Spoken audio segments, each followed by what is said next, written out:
ګورئ که موږ او تاسې د ظلم خلاف غږ نه اوچتو نه راپاڅو، هغه څوک چې په غږ باندې د هغه وس رسېږي، یو څوک دی چې ګریوان یې نیوی شي، یو څوک دی چې په غټه کچه باندې د هغې مخالفت کوي. نو که موږ او تاسې دا نه کوو او یوازې په منځونو باندې او په روژو باندې او په ذکرونو باندې اکتفا وکړو، نو حالات په خرابېږي او په هیر مو نشي چې دغه منځونه به زموږ او ستاسې قبول نشي. ځکه چې په چا کې ایمان وي، دا د خدای امر دی موږ او تاسو ته چې په چا کې ایمان وي اولین به هغه د ظالم ګریوان ته لاس اچوي.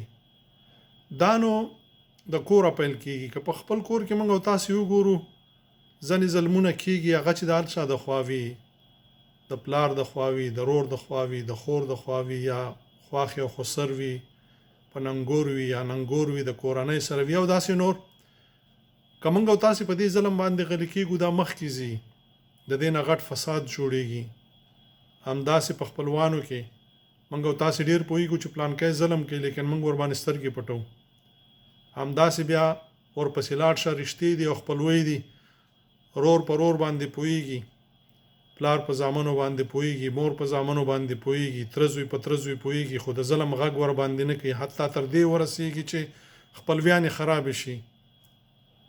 په دې کې ګناهګار ټول دي، همدغسې په منطقې کې، همدغسې په ولس کې، همدغسې په هېواد کې. که موږ او تاسې د هغه خلکو چې هغوی د ظلم خلاف راپاڅېدلي دي د هغوی ملاتړ نه کوو، سخت په ګناهګار یو. که په دې باندې موږ خوشحاله یو، ویاړ ورباندې کوو، فخر ورباندې کوو چې زه خو عالم یم، زه خو مفتي یم، زه خو عابد یم، زه خو د دین تبلیغ کوم، زما د دې سره څه کار دی. په هیر مو نشي چې د ایمان اوله نښه د ظالم خلاف ودرېدل دي، که هغه هر څوک وي. او په تا کې چې دومره ایمان نه وي چې ته د ظالم خلاف راپاڅېږې، ستا هېڅ قبلېږي نه. راځئ چې د کوره پیل کړو. هر څوک چې ظلم کوي د هغې خلاف، او هر څوک چې د هغې خلاف وي، موږ او تاسې د هغې ملاتړ کوو. په هره کچه چې کولی شو باید یې وکړو. په دې دنیا باندې به ښه ژوند ولرو.